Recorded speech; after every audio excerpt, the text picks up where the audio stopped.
the beginning of the 7th chapter of Bhagavad Gita, which the title is, what's the title of the 7th chapter? It's a knowledge of absolute. Yes, knowledge of the absolute. So text 1, we just started that. We completed that first verse. So yeah, it was saying that verse 1, that how Krishna is saying to Arjuna that by practicing yoga, means bhakti yoga, and full consciousness of Krishna, then one can know him completely without any doubts. Without any doubts. So all the ignorance will be cleared away and we'll get full knowledge if we practice this bhakti yoga system with faith. If we practice it with faith sincerely, and so that we should hear that Krishna's finishing off saying touch Trinu here. And in the purport, because of the verse is saying that Krishna's asking Arjuna to hear about this process, how he can be known fully without any doubt by practicing yoga. But in the purport, Prabhupada takes it a step further in saying that the process of knowing Krishna, the science of Krishna, in the last sentence he says that is just by hearing. We have to hear from Krishna or hear from Krishna's devotee, and then the science of Krishna consciousness will become known to us. So that's why 9 processes of devotional service, which is the first one, which is the first of the 9. Shravan. Pardon? The Shravanam. Yes, Shravanam, hearing. We have to hear. Have to hear from Krishna or from Krishna's devotees, and then everything will become revealed. One of the devotee told me that I'm doing the booking in Vrindavan. That the place is there, and I don't know which hotel should I book that. So I sent that. I said, how about this one? He told me that which is behind the ISKCON temple. So this road and this they are close to ISKCON, and just right behind. One is right next to this. The one you have to book that. Okay. He told me that if you come to Vrindavan, you have to see Vrindavan from your ears, not from the eyes.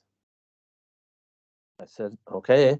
Okay, so from the eyes, I don't think so. We can only just the ear. Ear, you have to see Vrindavan. Don't try to see from the eyes. I said, okay. Just Shravan, first thing you have to hear it, everything. Don't try to see. Just listen, looking from the ears. Okay, something new. Because it's said that the holy dhams, they're covered by like a veil of Maya. We're reading that now on Saturdays with Narendra in the Ishopanishad, where Krishna's saying that he's covered by a veil of Yoga Maya, and that people can't see him.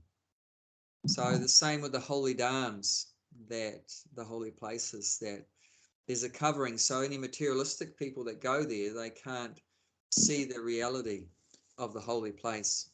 But the real way is like what the devotee told you, is by hearing from the devotees. The devotees reveal the holy dham, the pastimes that took place. Like you can go to like Govardhan Hill, but just by your eyes, it's just like a hill, like there's many hills. But if you hear the devotees telling you that, Krishna lifted the hill for 7 days with a little finger of his left hand, and he protected all the Vrajvasis and from the storm, from Indra and everything like that. So by hearing, you can really see the hill. But just by your eyes, you can't see very much. So hearing is, we can understand any subject a lot more by hearing about it from the proper authority. Important. I mean, it was so nice, you know, when the last trip to India, Bhakti Mala came like that. Wasn't it nice having Keshava explaining the different pastimes? Yeah.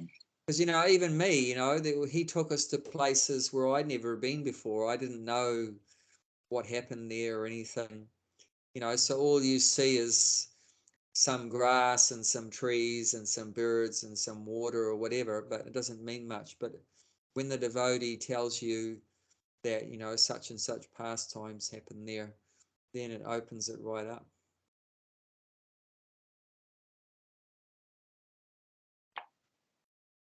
So that's very important.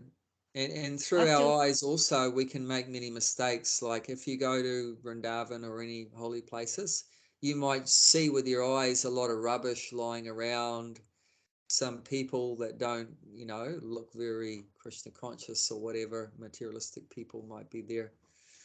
You might see a lot of dirt and so many things, and so we're not getting the proper understanding just by our eyes. You know, so it's very important to absorb ourselves and hearing the pastimes from the devotees. I definitely was like that, you know, on that trip as well, because I think I'd get more out of it if I went now. But I think that, you know, I was just so caught up in being in India, in different country, and you know, all of the different things that were going on. And yeah, I don't think I really appreciated being in Vrindavan properly. And yeah, I think I'd get more out of it if I went now. Did a lot of shopping and different things like that. But no, I did get a lot out of it, but I think, you know, if I went back now, it'd be a different experience. I mean, even if we don't perceive very much, we're still getting benefit. We're still getting purified. Yeah. Just by setting foot in Vrindavan or Mayapur or Jagannath Puri like that, you're getting so much mercy, even if you don't understand very much. Just by being there, you've become so purified from sinful reactions and everything like that. Just like chanting, right? Even if you don't understand what is this Hare Krishna, Krishna Krishna, Hare Hare, even if you don't understand, you know, you're getting purified. But if you do understand, you know, that's even more better. But even without any knowledge, you know, you're still going to get benefit. So that's okay. And then Krishna is the one, he say, I'm the intelligence. You know, if you keep chanting, then he says, I'll come and give you intelligence to understand. Yeah. Now, at the end, he's the one. So I keep doing that. The day will come when he thinks I'm good enough or purified enough. He will give me a, you know, intelligence to understand. Until often also how he will give you the intelligence to understand is by sending a devotee. Yeah. To give you the knowledge. That can be also how Krishna in our heart is helping us, give us the intelligence or understanding is by sending devotees. If he really want to help you, I guarantee you'll know it. Yeah, one or another, whether You'll know it. Krishna No, yeah. tells you from within the heart. You will know it, definitely. Yeah. Because he's the one. It was incredible seeing Prabhupada's Samadhi and things like that in Vrindavan, and his rooms and everything like that. I just that I couldn't sit still and really take it all in because there was so much going on. Like, yeah. But yeah, you'll have a wonderful time, Gulshan. Now the funny thing is, my family, they wants to come with me as well. I said, oh, okay, you can feel free to come. But the only problem is they want to go to Bhagavad temple, and I want to go to ISKCON temple. So because you know, a lot of Guru Maharaj coming there in the Kartik month, and I want to listen to them. I want to sit there. I want to be there. And you know, it's a glimpse of all these Maharajas. You can only see at the same time on the Kartik month they will come to Vrindavan.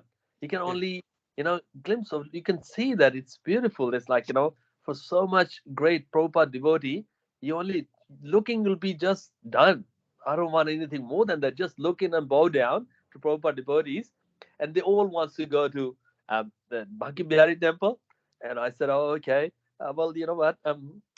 You can stay 1 or 2 days and you can go back to Delhi. I'll come back later.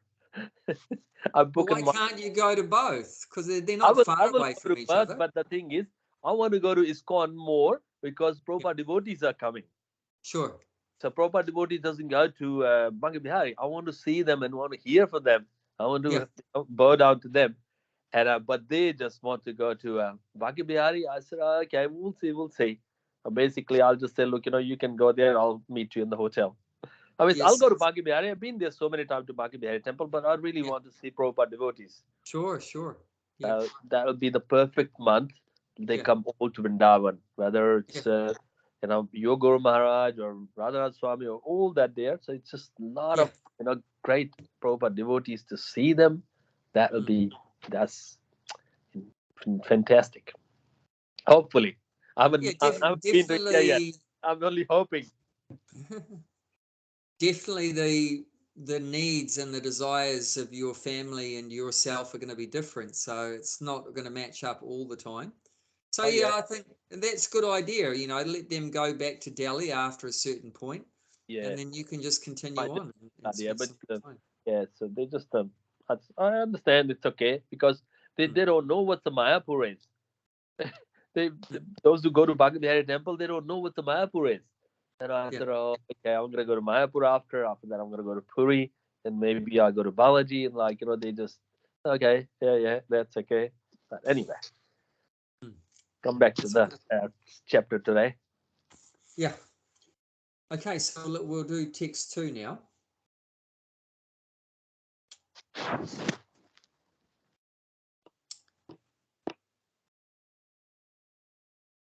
Jnanam teham savijnanam Jnanam teham savijnanam idam vakshyam yasheshata idam vaksha shashaitata yajgatva neha bujo nyaj.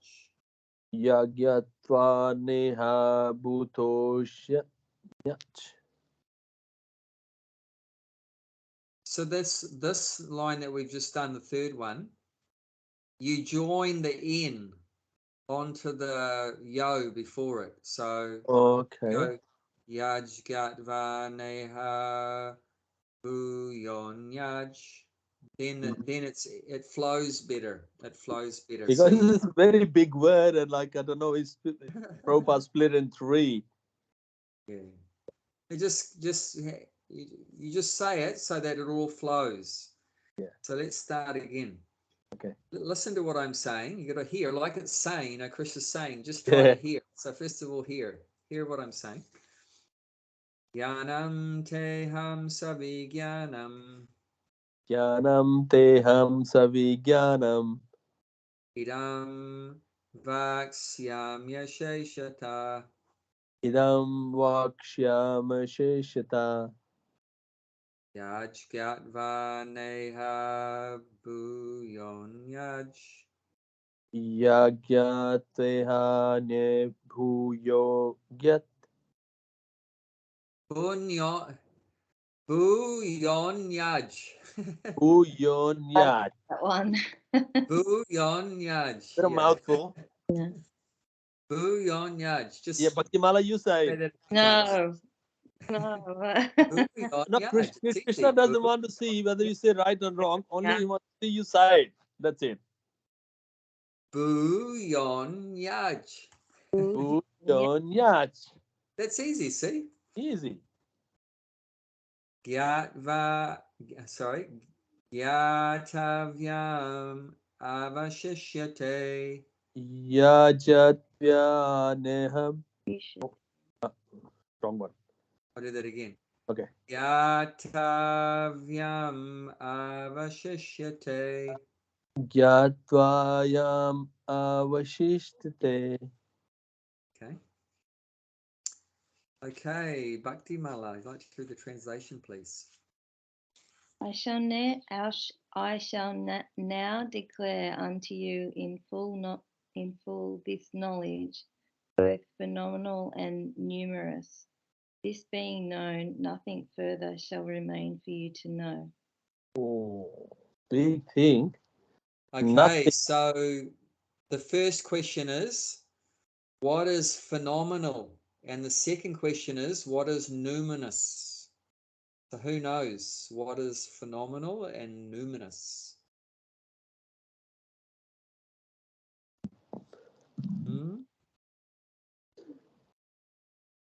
Phenomenal means the material world, and numinous means the spiritual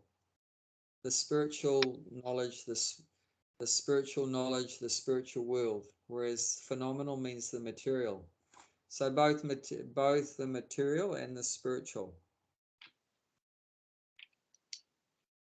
And Prabhupada explains it in the beginning of the purport. He says, complete knowledge includes knowledge of the phenomenal world, that means the material world, the spirit behind it, and the source of both of them. So, according to what Prabhupada's saying here, what is complete knowledge? Complete knowledge is three things. If you know three things, you have complete knowledge. So what is that? What does it mean to have complete knowledge? What are the three components? You have to know three things. And if you know those three things, your knowledge is complete.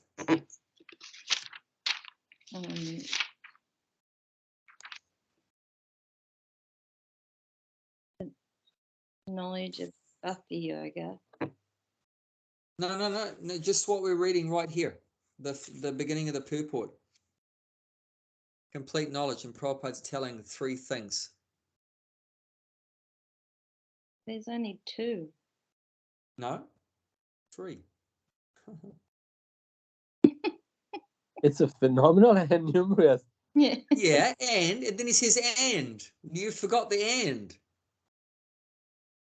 What's the and? And what? Read the first sentence, please. Read the first sentence. Yeah, I shall now declare unto you this knowledge, both phenomenal and numerous. Yeah. Yeah, and you just said that was material and spiritual.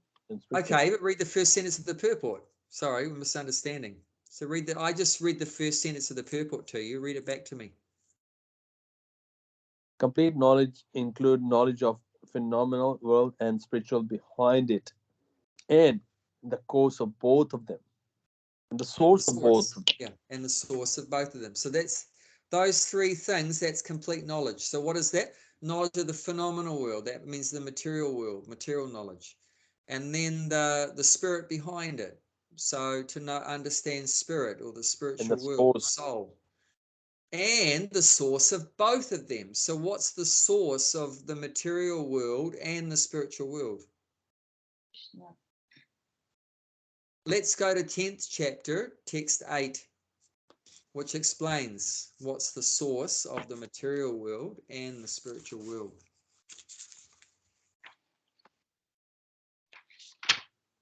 The source of all spiritual and material worlds. Everything emanates from me.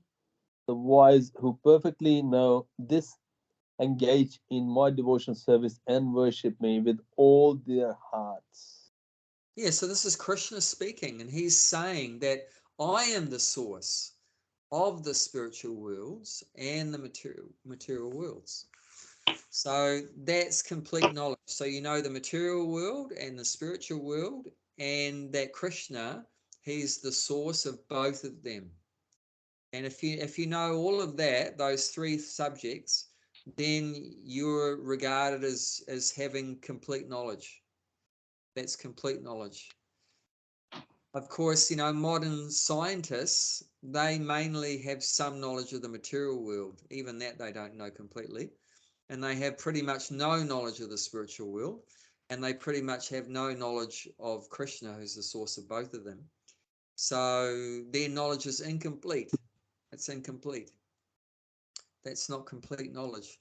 But a pure devotee, he knows what is the material world and the spiritual world, and he knows that Krishna is the origin or the source of both of them. So that's complete knowledge. That's real knowledge. Otherwise, it's just partial knowledge, which means a lot of ignorance will be there, and therefore so much suffering because of that ignorance.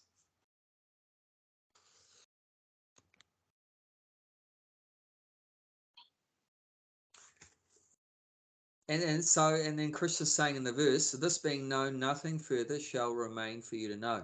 So yeah, if you know the material world and the spiritual world, and that Krishna is the source of both of them, there's nothing more than that. That's it.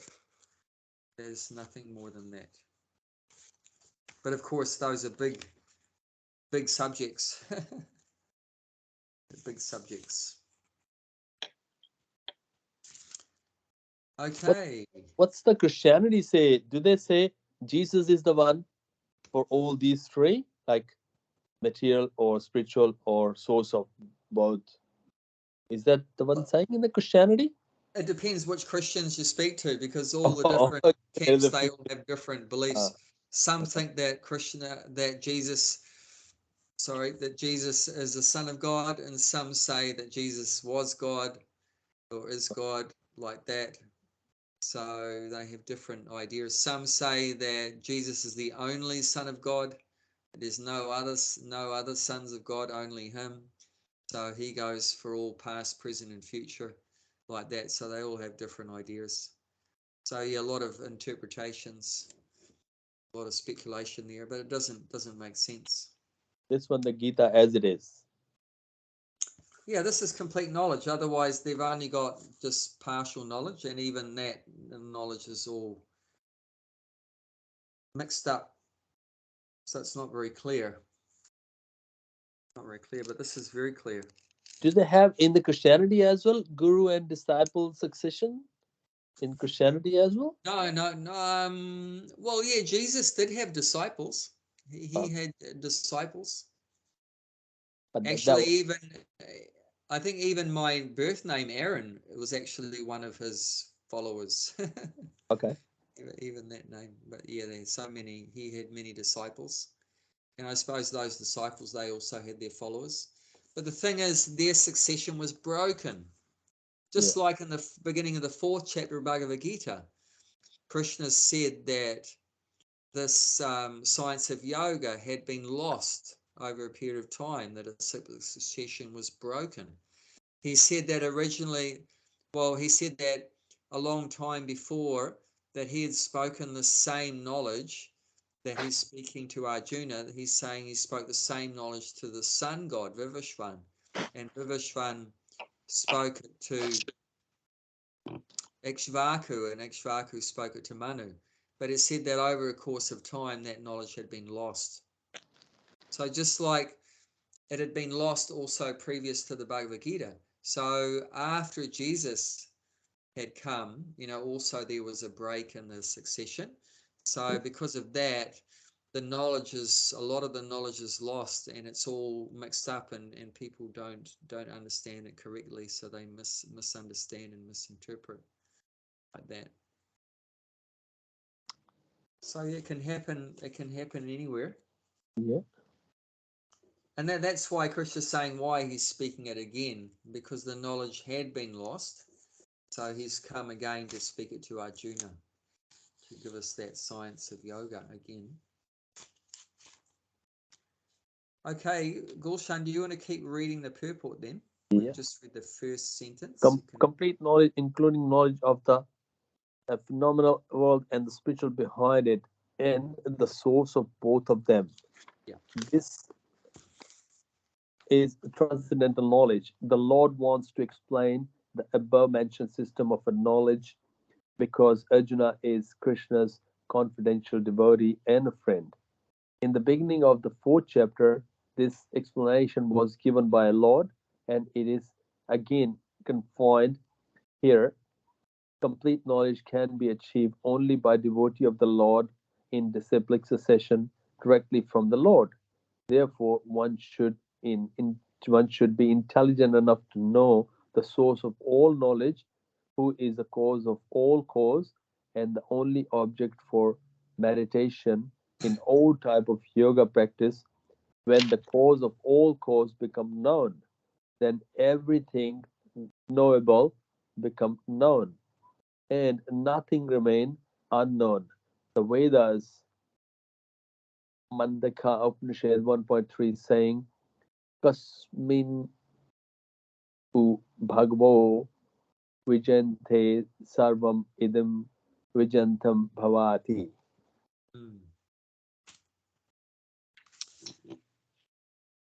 Okay, so we'll test you again. So what does it mean, complete knowledge?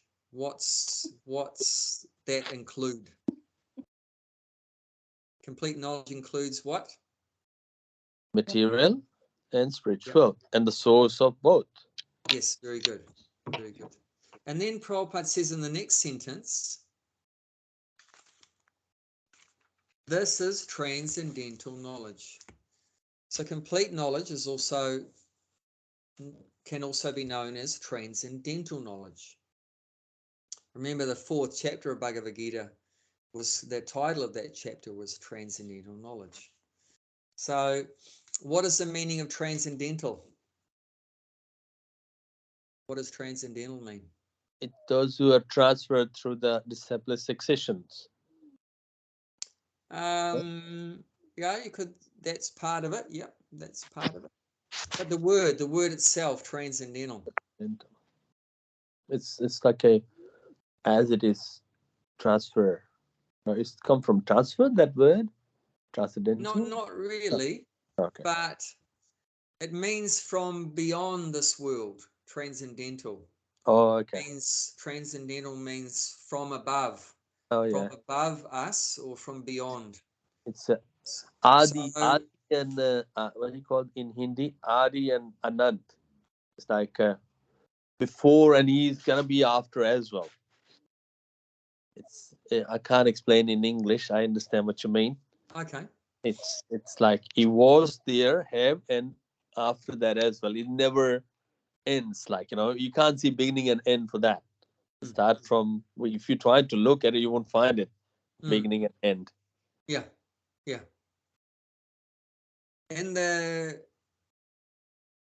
In getting knowledge, we've got two choices. We've got knowledge. We're trying to find knowledge from us, from our brain, from our mind, our brain. We're trying to figure things out. That's called the mental platform, right? So from our own mind and intelligence, we're trying to figure everything out. Now in Sanskrit, that process of you're trying to get knowledge from your own mind and senses, trying to figure everything out. That's called arohapanta. That means ascending knowledge. Ascending means going upwards. Ascending means going upwards. So that's called arohapanta. Panta means path. So that's called the path of ascending knowledge, going up from me. From me, my mind and senses, I'm trying to figure everything out. The other path is called avaroha panta. Avaroha means coming down. That's the path of knowledge coming down to us. From above, it's coming down to us. Like you have the word avatar. You both know the word avatar, right? Yeah. Avatar means incarnation. It means one who descends, comes down from the spiritual world. So when a being comes down from the spiritual world to the material world, that's called avatar. Avatar, one who descends. So when knowledge comes down from the spiritual world, that's called avaroha. Ava, like the same ava, like avatar. So avaroha is the knowledge coming down to us from the spiritual world. So that's transcendental knowledge. The transcendental knowledge is coming down to us from beyond this world. So it's the knowledge coming from beyond this world, coming down to us. How is it coming down? Like Gulshan was saying, how does it get from the spiritual world to us here? Is through that succession.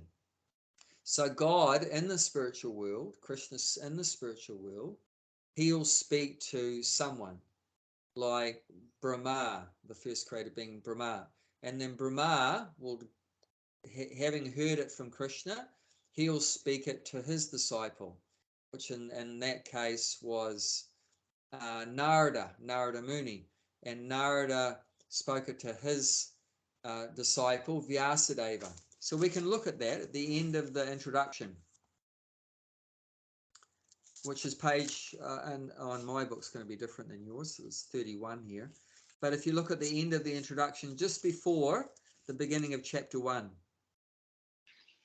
just the page before chapter 1 starts, the end of the introduction. Yeah. A disciple succession. Yeah, so you get the idea here. Krishna, Brahma, Narada, Vyasa, Madhava, from Yeah, so it's got a whole lot there. And then the last one there, 32, A.C. Bhaktivedanta Swami Prabhupada, like that. And then he has his disciples and we are followers of them, like that. So this is what this is showing, this succession. This is Avaroha Panta. This is the descending knowledge coming from the spiritual world, from God down to us. From Chaitanya Mahaprabhu to 22nd, and after that 32, there was a Rupa Goswami, Raghunatha Jiva, Kavidas, okay, the whole that. Yeah. And before that, Gaura Kishora, there's a Babaji Maharaj, and okay, and then Prabhupada's Guru Maharaj, Bhaktivedanta. Yes, Bhaktisiddhanta, yeah. So, but I don't think so. The Bhakti Bihari temple has got that. You know, I used to go to Bhakti Bihari temple, but I didn't see the way what they are saying. There's a Krishna, yeah, I understand that there's a deity there, and then I don't know what's the real story and how the deity came in Bhakti Bihari temple. But they haven't got this 32 disciple succession. How they continue that? And but then there's 3 other ones. There's four that are still existing in Kali Yuga, 4 disciple successions. This is one. This is Gaudiya. Brahma Madhva Gaudiya Sampradaya is our one. This is the one we're in. But there's 3 other ones. So Bhakti one Bihari is temple follow the different one, is it? It could be. I'm not sure. I can't say. I'm not sure either. Okay, I'm going to find out this time. I'm not sure, but some is from the Lord speaking to Lord Shiva. That's called Rudra Sampradaya. Rudra Sampradaya. And another one is the Lord speaking to Lakshmi, the goddess of fortune. So that's called the Shri Sampradaya. Okay. Shri Sampradaya. And another one is called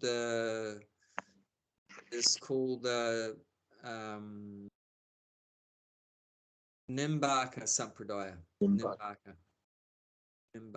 No, sorry, Kumara. The 4 Kumaras. So the 4 Kumaras. So yeah, there's the Shri Sampradaya from Lakshmi, and then Rudra Sampradaya from Shiva, and the Kumara Sampradaya from the 4 Kumaras. I think they Brahma Sampradaya. Yeah, they follow that. There's the Gita from Gita Press.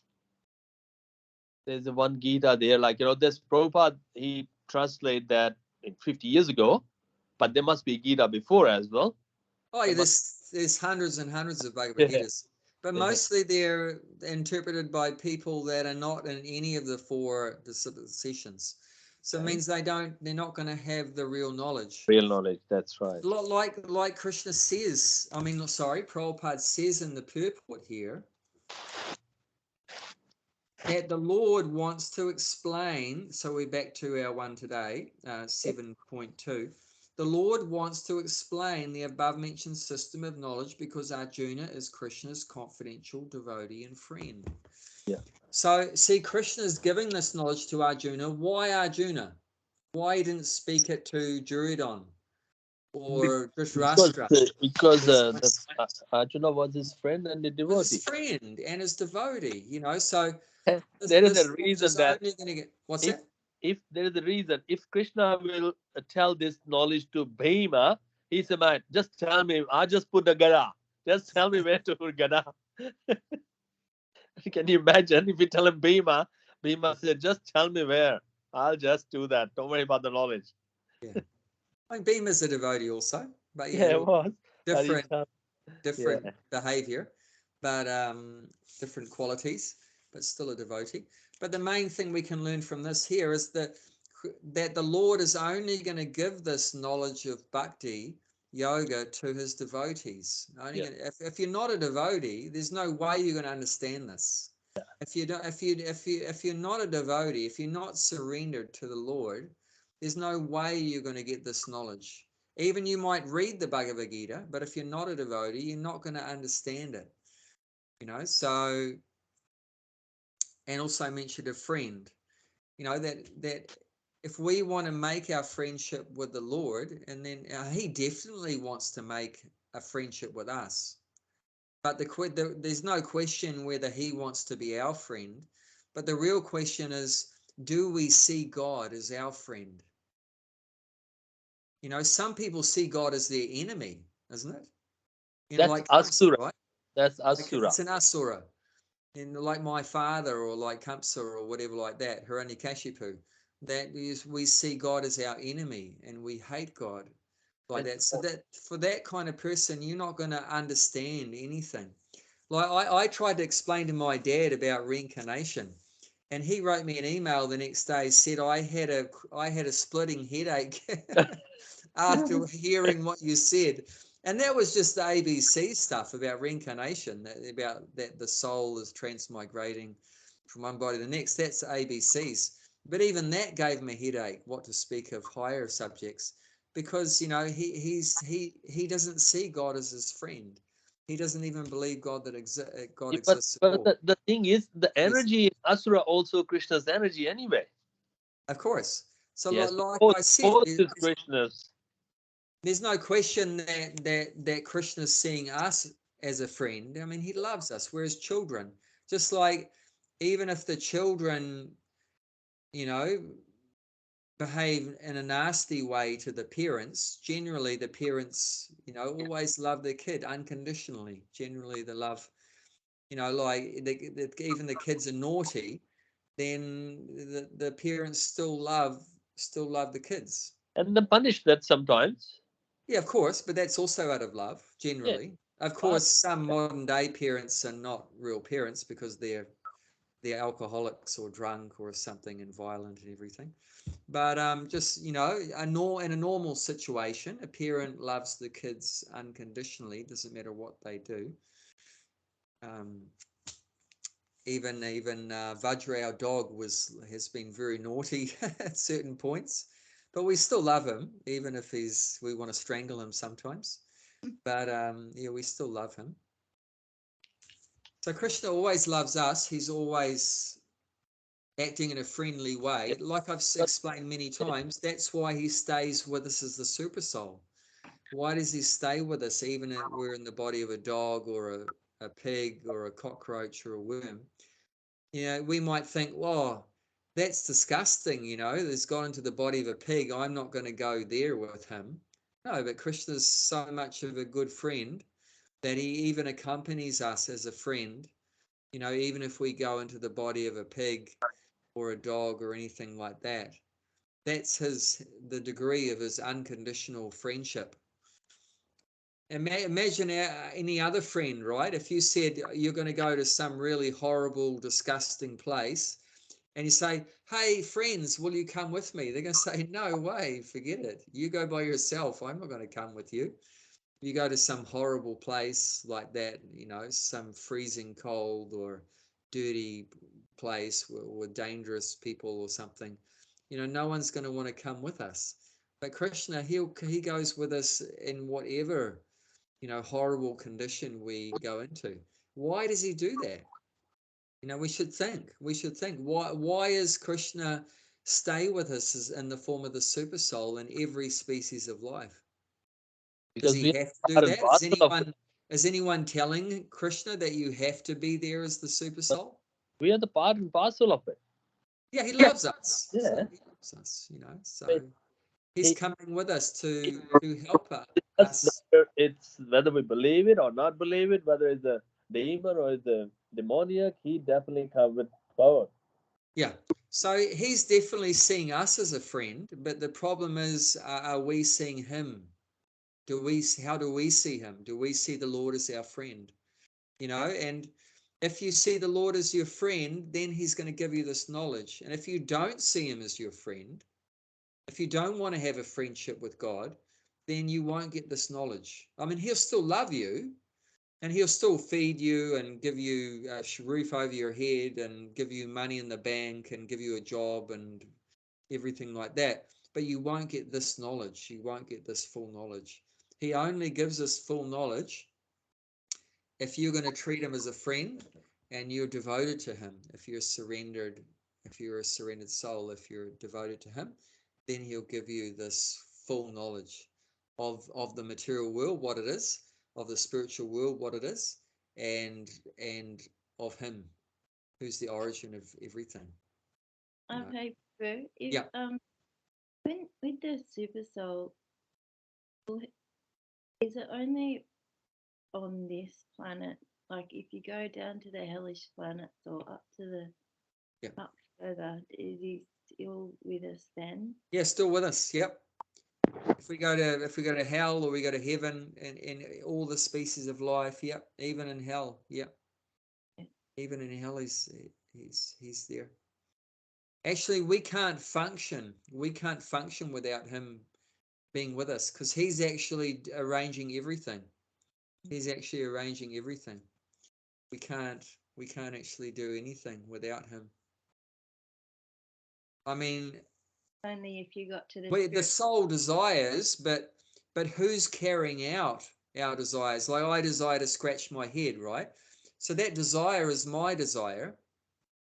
But then who's arranging that the arm goes up to behind the head and scratches it like that? That's with the super soul.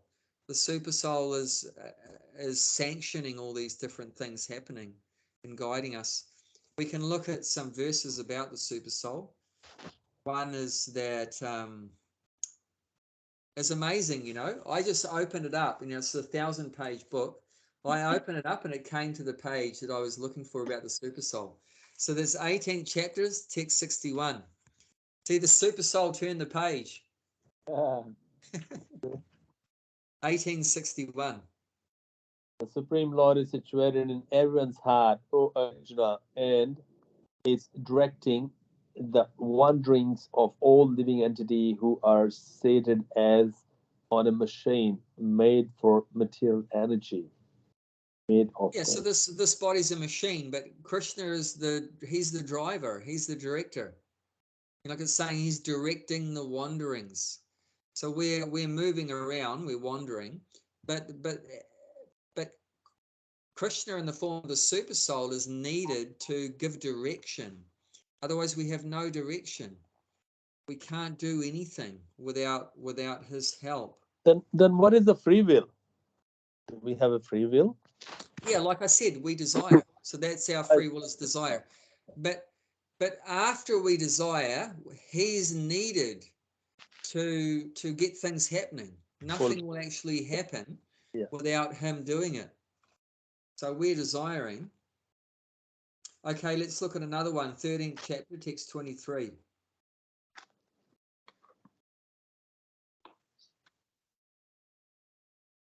Yet in this body there is another transcendental enjoyer, who is the Lord, the supreme proprietor, who exists as overseer and permitter, and who is known as the super soul. Yeah, so once again, the super soul in the heart, he's the overseer. It means he's witnessing everything. He's witnessing all our desires. He knows, he sees that. He sees exactly what's in our heart, what we desire. And then he's the permitter. So he's seeing everything, what we're desiring. And then he is needed there to give permission for us to fulfill that desire or not. So there's two things that can happen. You have a desire, and then two things. That either he gives the permission, okay, Gulshan, you can have that, or Gulshan, no, you can't have that. So then what's determining whether you can have it or you can't have your desire fulfilled is according to your karma. So if you've got the sufficient good karma, you may get what you desire. And if you don't have it, if you've got bad karma or something, you might not exactly get what you desire. Does that make sense? Also, there's another factor. Okay, forget about good karma, bad But karma. the karma can be changed. He can change it anything. Like if it's a drunken person come to Bhakti tree and wants to know about the Hare Krishna, because his karma wasn't very good, but he if I explain this, the Bhagavad Gita and all that, and, Krishna can change his karma. He said, okay, at least he came. Okay, he'll understand slowly. Yeah. Yeah, No, bhakti is transcendental. So that's what I was going to say. So you've got, someone that's not Krishna conscious, then it's the good karma, bad karma, determines whether they may get what they want or not. But then if someone's a devotee, if someone's started out to surrender to the Lord, then they might have a desire, okay, I want to become rich and famous or something. And then if Krishna's, and maybe they have got the good karma to get it, but Krishna might see, well, if I give my devotee all the wealth that he wants and the big position and fame and fortune and everything, he might go crazy, and leave Krishna consciousness and go back into materialistic life and lust and greed and so forth. So I'm not going to give it. So I'm not going to give it. So that's a very special situation. Normally, if you've got the good karma, the super soul will just give it to you. If you got the bad karma, then you just won't get it. But in this case, if you're a devotee, then Krishna's thinking himself, is this good for you? You're my devotee. I don't want you to suffer more due to your material desires.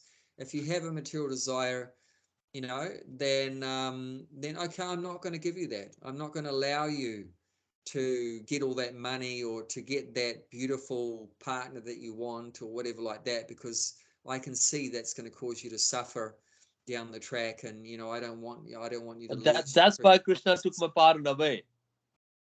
Eh? That's why Krishna took my partner away. Yeah, it could be like that. And mine also, I had a partner that wasn't so good for me either. So Krishna took their partner away. So and I came back into more Krishna consciousness more strongly. So what about if you're trying to be a devotee? You know what I mean? Like we say, oh, if you're a devotee, he'll do that. But what if you're just trying to be a devotee? You don't have any qualities of devotee yet. No, this happened where Krishna's going to be thinking about what's the best thing for you.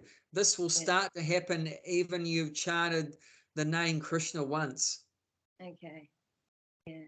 That means as soon as you put your foot in the door, that which is basically by saying Krishna's name once, or you had prasadam once, or you held on to the Bhagavad Gita once, that's it. From Krishna's point of view, okay, you're on the road to becoming a devotee now. Now I got to take special care for you. Now I'm going to specially look after you. Before that, if you're completely not Krishna conscious at all, then it's just, okay, you got the good karma, okay, have that. Okay, your bad karma, okay, then you got to have that, like that. So, but now is special, once you put your foot in the door of Krishna consciousness, now Krishna's, has some special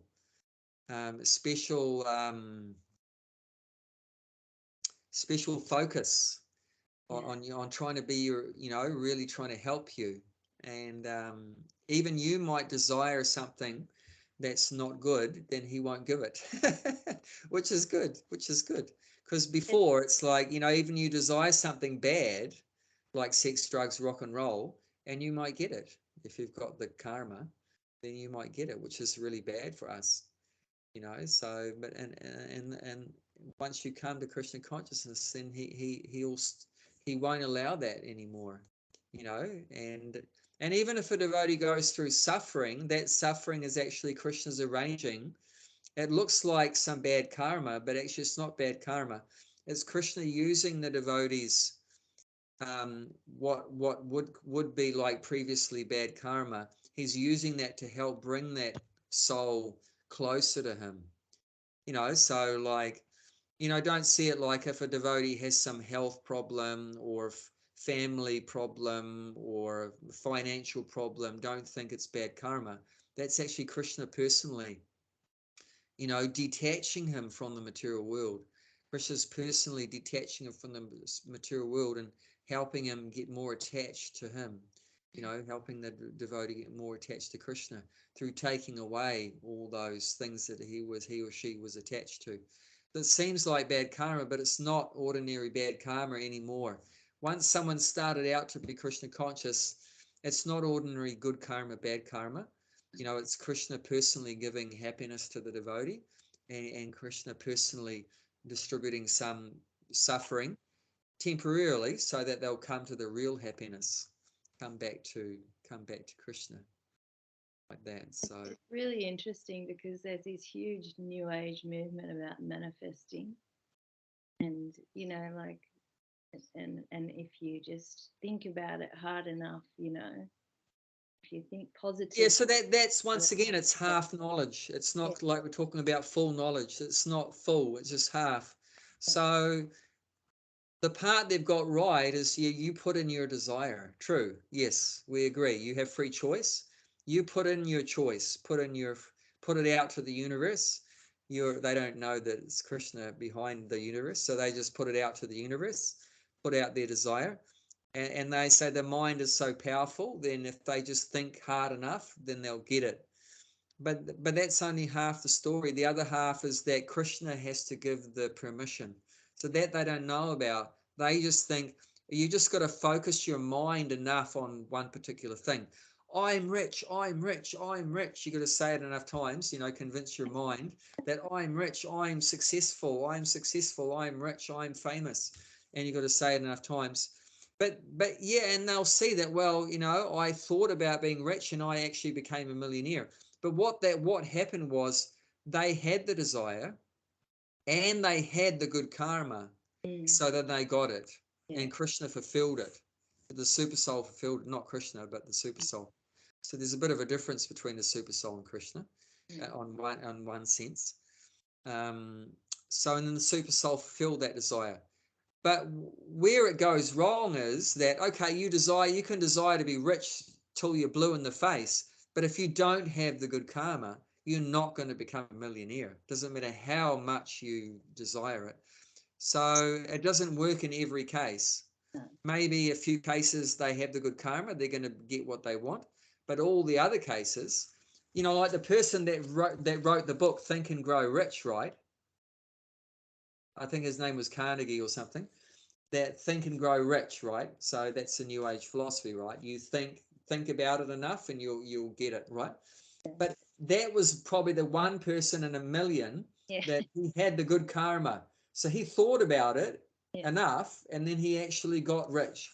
But what they don't tell you is that the other 999,000 that don't have the good karma, they never become rich. Even this, it's not that they don't think about it.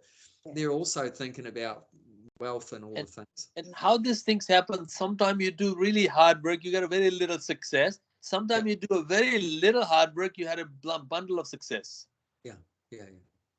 Why these things happen? Like, I'm just telling my life. Sometimes I just really hard and then I get a very little success. Sometimes I do very little and I get a success. Yeah. I don't know, it depends on the karma, I guess, or desire. Yeah, I'm saying that, Krishna's directing, so he's trying to bring us towards the right path. So if we go down a path that's not good for us, then it doesn't work. And if you go down a path where that's going to be progressive, it's going to be beneficial, then that one goes better. So there's a lot of factors. One factor is true that your desire is very important, but another factor is, what does God want? What does God want, like that? And another factor is your karma. So there's so many different factors there. Let's look at this. This is an interesting subject. In the Bhagavad Gita, it mentions there's 5 factors of action.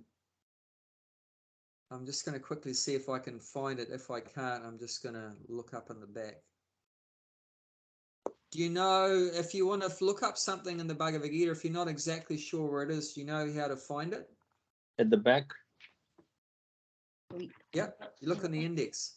So I look in the index and look up the word action, and then look for the subheading 5 factors.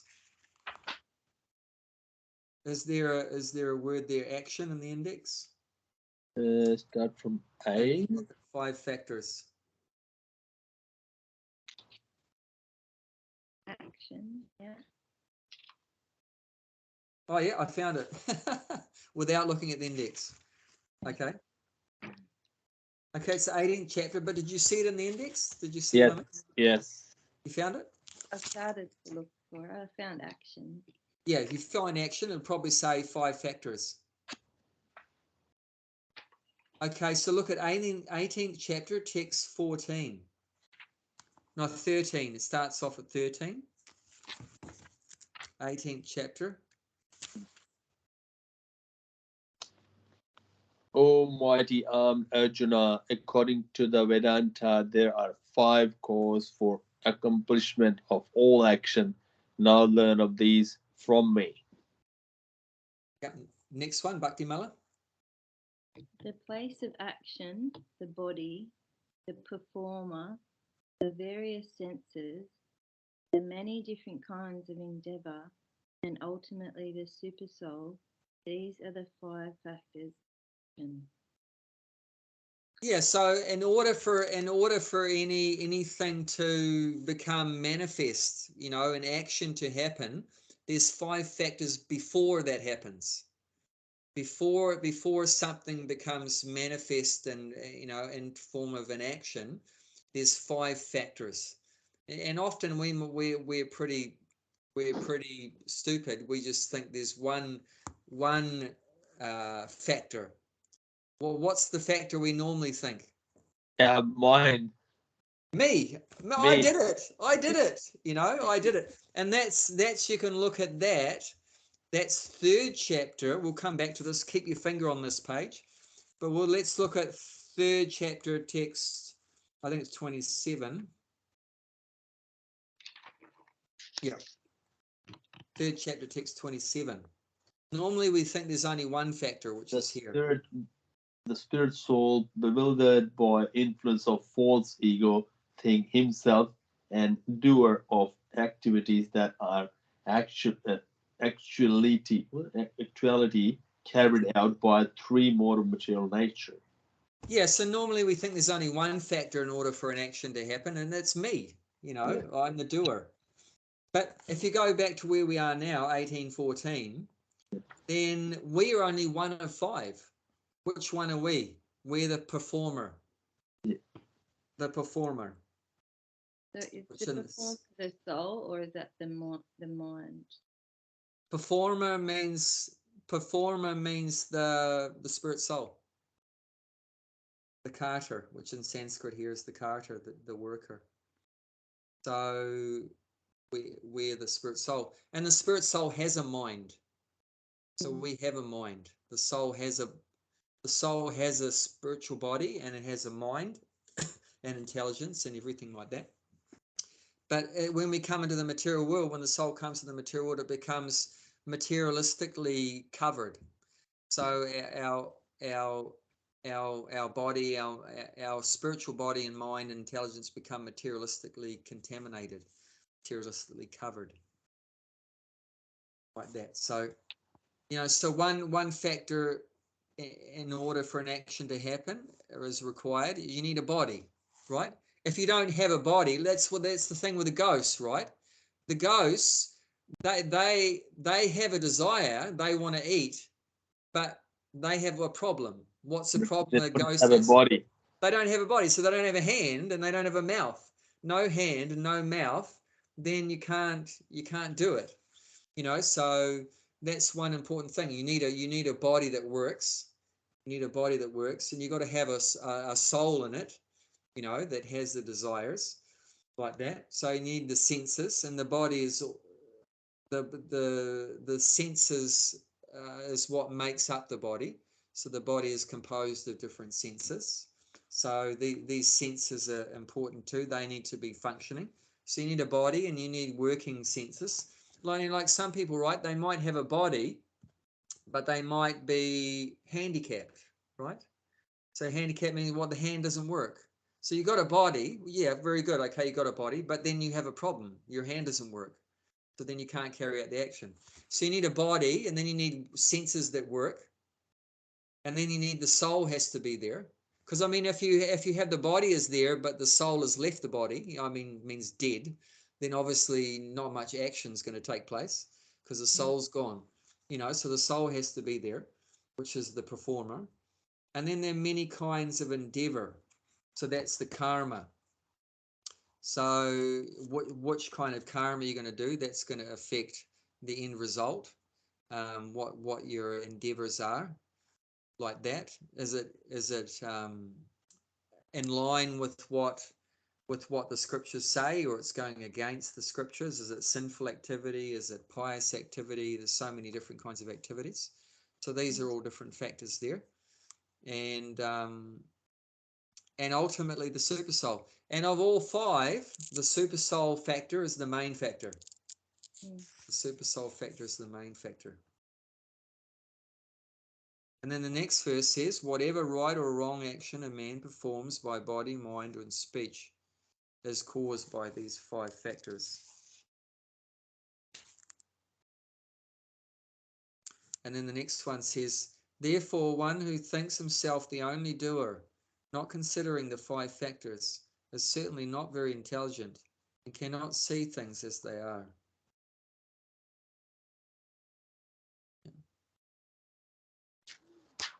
Foolish.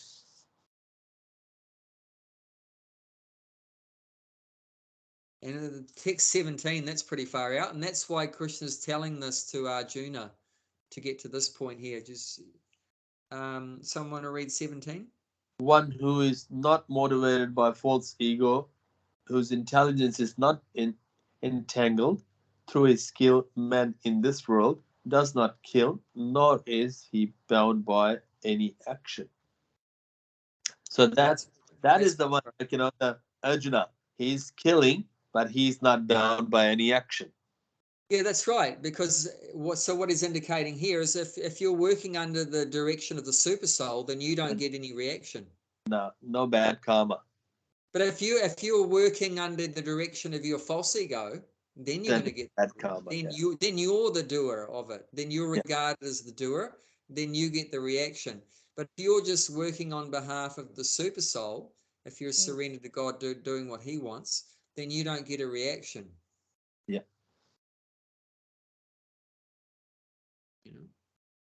So even though there's five factors, but if you're under the illusion thinking that you're the doer, so it means you're working under false ego, whatever happens, then the reaction comes to you.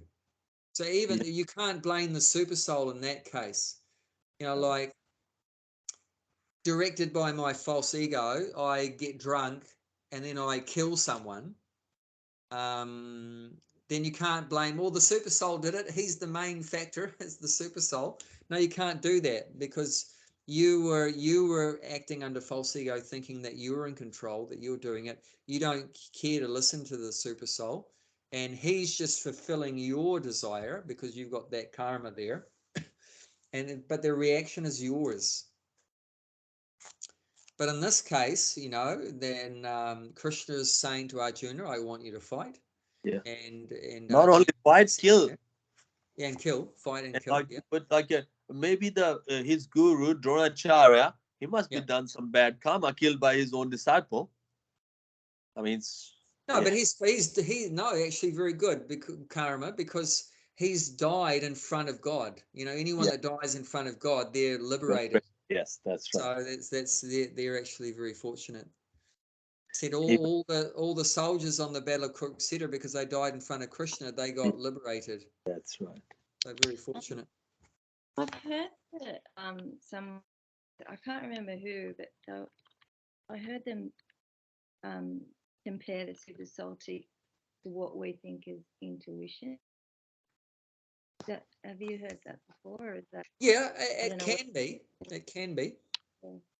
But you've got to be careful with that, because it could be just our crazy mind talking to us too. How do you distinguish between your mind and between the super soul? Because there's many voices, isn't there? One voice is the mind. One voice is the intelligence, the buddhi. One voice is the super soul. Now, if the voice is coming, how do you know which one it was? How do you know which one it was? You got to, what you really want to do when the voice comes, you want to verify it by consulting with devotees, consulting with the guru, like that. Because unless you're a pure devotee, then you're not going to have a direct link with the super soul. Because remember 10-10, don't forget 10. Oh yeah, 10-10. 10-10. So what does 10-10 say? That to those that dedicate their lives to serving me with love, I give them the understanding by which they can come to me. So who does Krishna have a direct link with?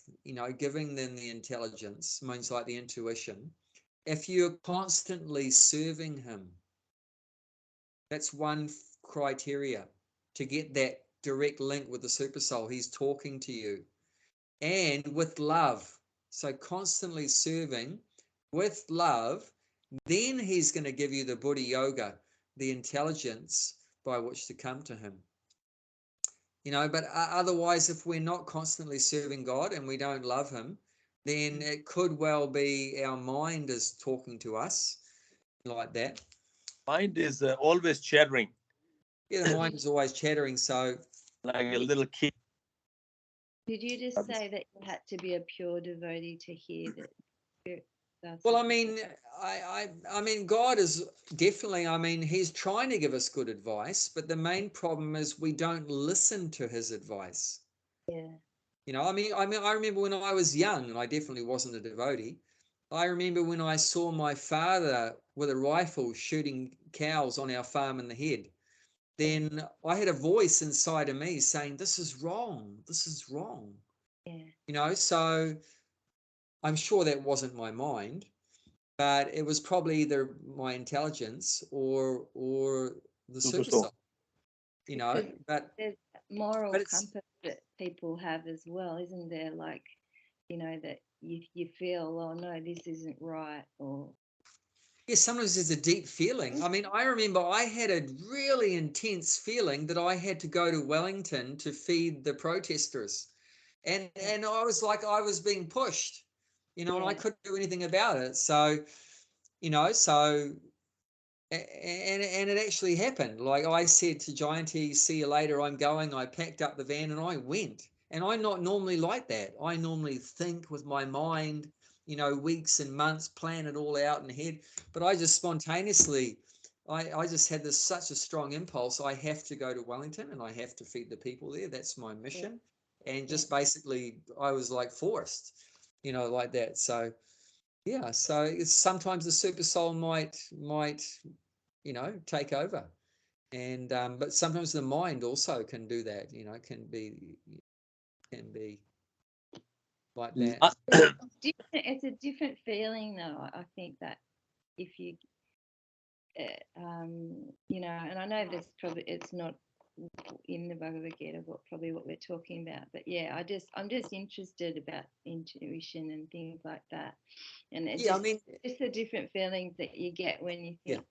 You've got to be careful with feelings, and like I said, the way to deal with that is just check your feeling with other devotees or with senior devotees or with your guru, like that. Saying, "Oh, my Guru Maharaj, I had such a strong feeling from now on I should wear a pink skirt with a yellow ribbon in my hair and everything like that. What do you think about that? And a nose ring, I should have a nose ring and everything, and then one out of here." I had just strong feeling I should do like that. Is that the Krishna's telling me I have to put a nose ring in there and everything? He'll say, I'm not quite so sure. Go to the doctor. So it's no harm in just consulting with others, because it might just be our mind, and mind can be very convincing. I hear heaps of people that say, "Oh, I just had this strong feeling. This is my soulmate." People often talk about that.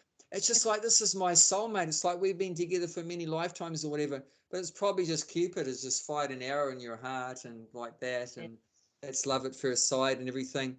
But people say like that, that This is just meant to be. It's just arrangement made in heaven. What does it say? Match made in heaven. Match made in heaven. But it's just the mind, you know. You mentioned that. I just want to ask you something. Last week, I dream about it. I'm at the farm, and there's a cow dung, and they're throwing away the cow dung. And I said, "Don't throw away. We have to make the Hanuman temple." And then I wake up. I clearly remember that dream. They're throwing away the cow dung. I said, "Don't. We have to make a Hanuman temple." What's a Hanuman temple got to do with the cow dung? Yeah, well, sometimes what the mind does, it'll join things together in your daily experiences.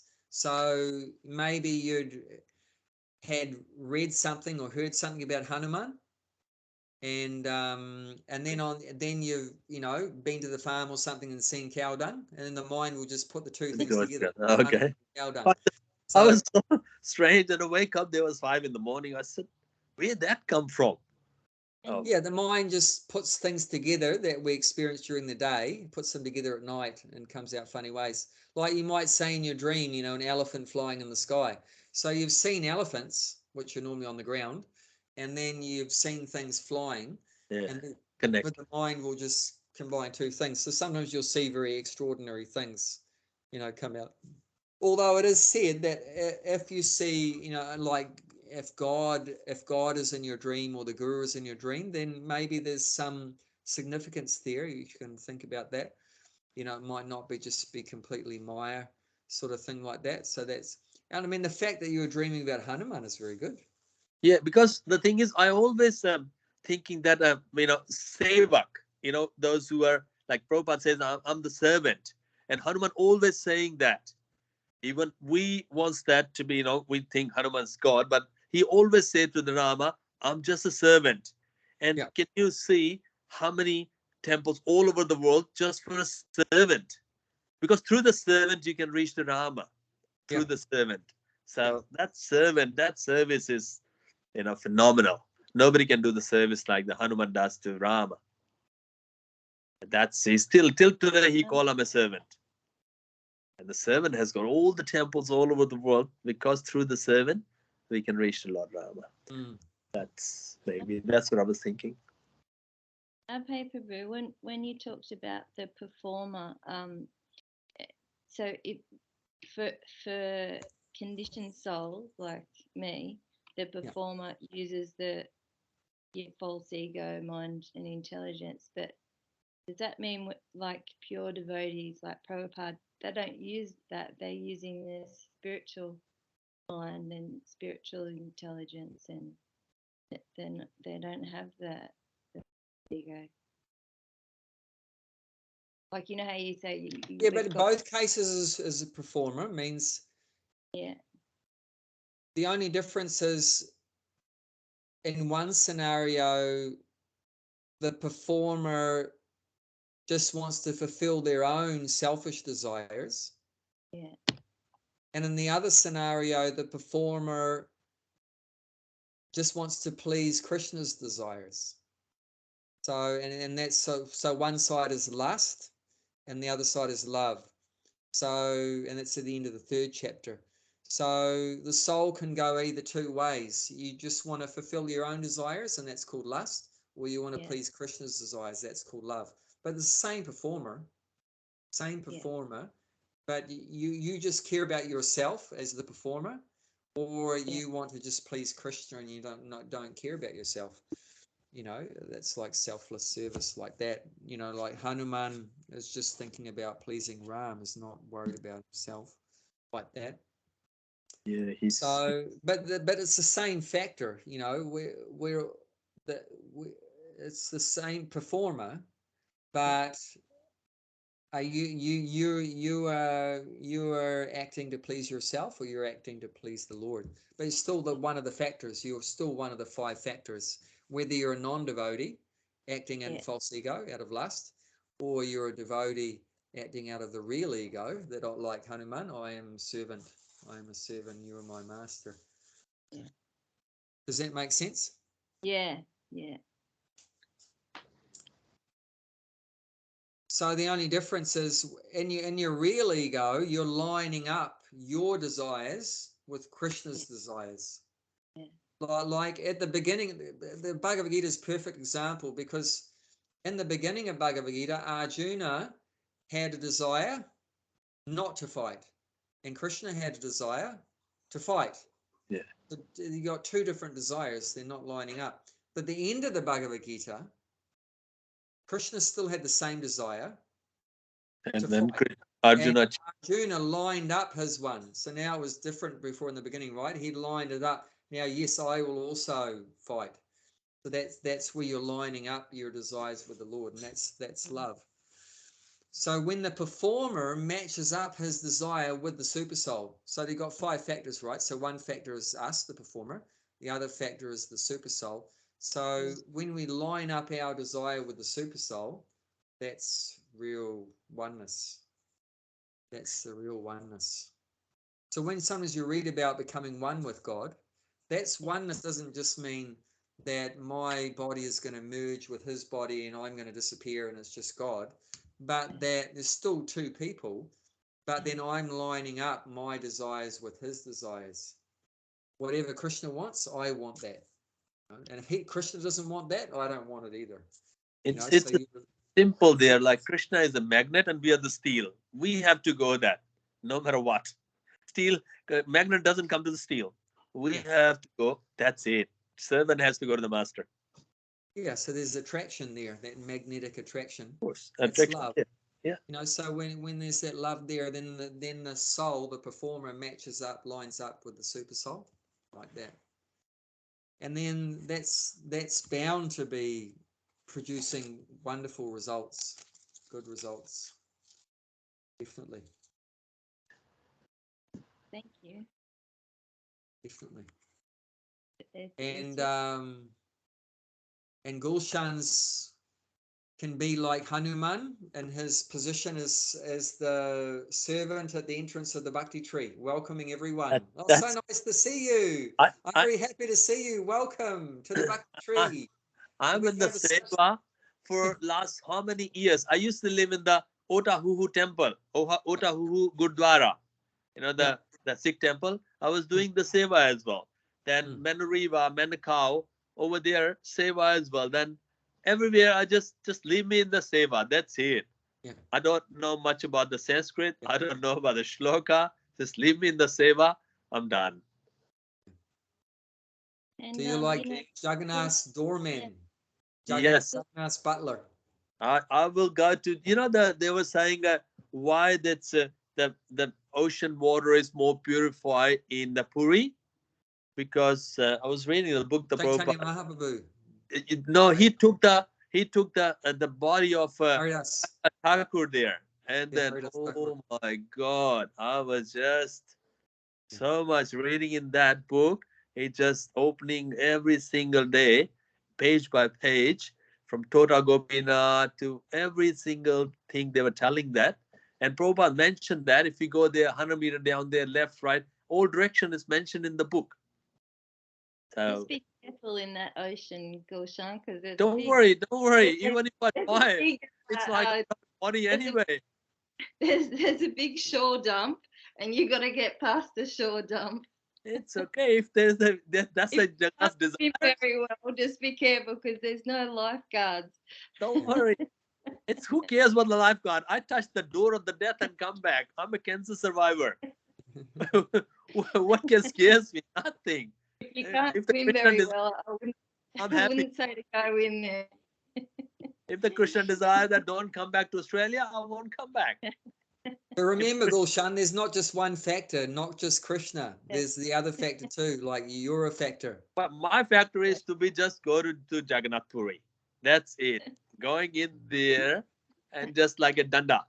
That's my desire. It's up to Krishna. If he fulfill, if he doesn't fulfill, I'm still happy. Yeah, but what if Krishna's desire is for you to stand at the front of the Bhakti tree and welcome all the guests in? He will come in my dream and he'll say that you are idiot. Going to the farm, just stand there, and I'll stand there. Okay, let's see. It's like it's just been 5 years. I thought, okay, I'll do some big pots. That's wonderful. But I'll live my own life in seva only, and wherever the devotee comes. I was thinking that too, make some, bring some cows from India and then make a nice milk and a ghee for devotees only. Devotees has to be drinking the cow milk and the cook that in the ghee. Whatever the devotee eats that, just for the devotee, maybe I'll import some cow, take the milk out, just make it a ghee, make for Import? devotee. No need to import. There's so No, many cows in Australia already. no, I want a hump one, hump. You know the hump Oh, cow? there's so many in Australia. They already have the gear Okay. cows in You know Australia. why they want a hump cow? Do you know the reason? Yeah, I know that, but I'm saying that there's Okay. already the humped cows in Okay. Australia. They're already Okay. there. I'll do like, the cow hump cows to take the milk You out. can, you can have a cow in your backyard. No. On Maybe the I farm. just go to The the farm. farm. All I Oh, do You go make cooler. it a milk and a ghee just for devotee. Yeah.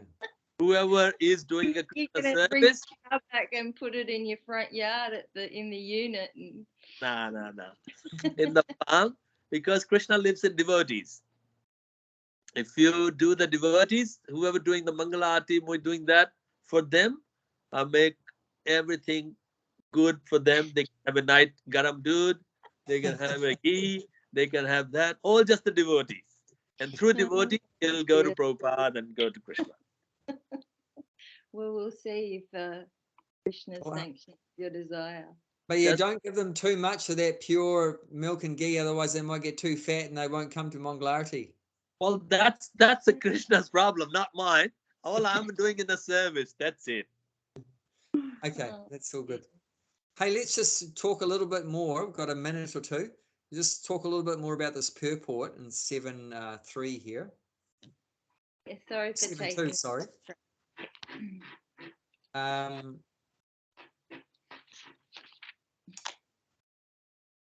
so yeah, transcendental knowledge. So the knowledge is coming down. Transcendental means it's coming from above. So the knowledge is coming down from Krishna through the succession to us. And it'll come to us, the knowledge will come to us if we see God as our friend and if we're a devotee. So it's very important. If you want to get transcendental knowledge, you have to have that criteria of you want to make friendship with God and you want to serve God and you're surrendered to God, and that knowledge can come down from God to us. And Prabhupada says, therefore, one should be intelligent enough to know the source of all knowledge, which is Krishna. So that's real intelligence. Real intelligence is to know that the source of everything is God. The source of everything is Krishna. Like even big so-called intelligent scientists, what are they thinking? The source of everything is a Big Bang, isn't it? But that's stupid. That's not intelligent. So even a simple devotee who thinks the source of everything is Krishna is much more intelligent than even a so-called intelligent scientist who thinks the source of everything is a Big Bang, that everything comes from just from nothing, basically. So that's real stupid. So that's real intelligence, to understand the source of everything. Just tell them to do a manufacture one apple. Can they do that? Yeah. They can't. Yeah, they're so foolish. But they won't see, because they're envious, because these people, they're envious of Krishna. They don't want to give him credit.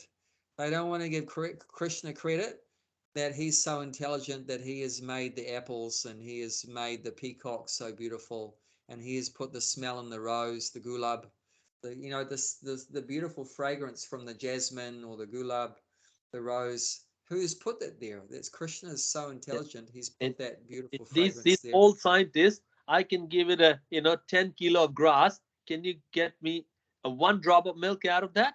They can't. But we got a cow, eat the Yeah. grass and get the milk. How good is Yeah. that? But they're so envious, they won't give credit to Krishna that he can do, So this is the problem. And therefore, what it's saying there, who is the cause of all causes and the only object for meditation, all types of yoga practice. So this is important too, that we should understand that the only object of meditation, of yoga, is Krishna. Because in modern day yoga, what objects do they have? Oh, the In body. modern day yoga, Body. Yeah, they meditate on their breath, or they meditate on, first of all, they start at their feet. You meditate on your feet, and then you come up to your knees and then to your waist, and you meditate on your stomach, and you meditate on your chest, and you meditate on your head, or you meditate on a candle, or you meditate on a light, or you meditate on your breathing, your heartbeat, or something. Everything except for Krishna. You'll never see that they say meditate on Krishna, but they meditate on everything else. You meditate on a woman, meditate on a man, meditate on your breath, but never they will say meditate on Krishna. But what it should be, the only object of meditation is Krishna. He's the only object of meditation in all types of yoga. Yeah. And when the cause of all causes becomes known, then everything knowable becomes known and nothing remains unknown. So what it's saying is, if you know Krishna, then you know everything, because Krishna is the source of everything. Do you understand that point? Krishna is the source of everything. So everything comes from Krishna. So therefore, if you know Krishna, you know everything. It's if the Krishna's presence means omnipresent. He's omnipresent, definitely. Yeah, that's right. If Krishna's there, means omni. Everybody's there. Whether some there or not there, everyone's there. But saying that if you know Krishna, you know everything doesn't mean that, oh, do you know how this mobile phone works? Do you know how this car works, or something like that? No, it doesn't mean you have to know every single little thing. But it means if you know Krishna, you'll know everything you need to know to go back home, back to Godhead. Yeah. You'll know everything you need to know. Do you understand that? If you know Krishna, you'll find out from there, from knowing Krishna, everything you need to know to get you out of this miserable, suffering material world, back home, back to Godhead. But it doesn't mean you're going to know every single atom and molecule of the material world. That's not necessary. Why do we want to know all that stuff? Yeah. Why do you need to know about the life cycle of some stupid bug in Africa? You don't need to know that. It's just useless information. But Krishna, if you know Krishna, that Krishna is my master, I'm his servant, and I just want to please him. If you know that, then Krishna will guide you everything you need to know to get out of here and go back to Godhead. And never come back. And never come back. We wish, but it's you'll have the higher tastes. Yeah, you won't want to come back to the lower tastes. Yeah. So you'll get everything that you need to know will become known to you. That's right. Once you know Krishna. But if you know everything else except for Krishna, if you know about nothing. If you know about that life cycle of that stupid bug in Africa and how the mobile phone works and everything else works, but you don't know about Krishna, then it's all a waste of time. And that story's come out in the Boatman. Do you know the Boatman play? What is it? It was one boatman was rowing, a very intelligent scholar, a real scientist who was rowing him, and the scientist said to the boatman, "Do you know about the lifespan of this bug in Africa or whatever?" And he said, "No, I don't." He said, "You wasted 25% of your life." And then he asked him another question to the boatman. "Do you know about this blah, blah, blah?" And the boatman says, "No." And the scientist said, "You wasted 50% of your life." And then another question, and "No, I don't know about that, 75%. Then while they're rowing the boat over the big lake, then there's a storm and the waves get really turbulent, and the boat's getting like capsizing. And the boatman asked the scientist, "Do you know how to swim?" And the scientist said, "No." And the boatman said, "You wasted 100% of your life." Because you're gonna die. So it means, what, that's all unnecessary knowledge, unnecessary, who cares? But the necessary things you should know, like in that case, how to swim, save your life. So this is that Krishna, if we know Krishna, then everything will become known to us, what is necessary for it to save us, to save our soul from this drowning in this miserable material world and going back to Godhead. Because the soul is drowning here, suffering so much. So once we connect with Krishna, then Krishna will reveal everything we need to know, to get out of here. So you'll learn how to swim. I don't. Krishna will teach you how to swim. I don't. And that's okay. It's up to him. He can drown me. He can put it the other side. Whatever he wants. Don't ask me. Whenever I use my mind, I always went in that ditch. So I don't want to use my mind anymore. Yeah. Yeah. So it's up to him. Entirely up to him. But for us, in that example of swimming, our one is like, chanting the Hare Krishna mantra, knowing the Bhagavad Gita, attending classes, Bhagavatam like that, serving the devotees. Like this is like our essential things, like swimming, right? Yeah. It's like that. Do we like to hear from the devotees about Krishna? Do we like to serve devotees? Do we know how to prepare prasadam? Do we, are we serving some deity of Krishna like that? Do we chant Hare Krishna like that? Do we avoid the sinful activities? Have we given up? This is like our swimming, essential activities like that. Anyway, I don't want to take too much of your time. Thank you very much. Together once again. Thank you. Hare Krishna.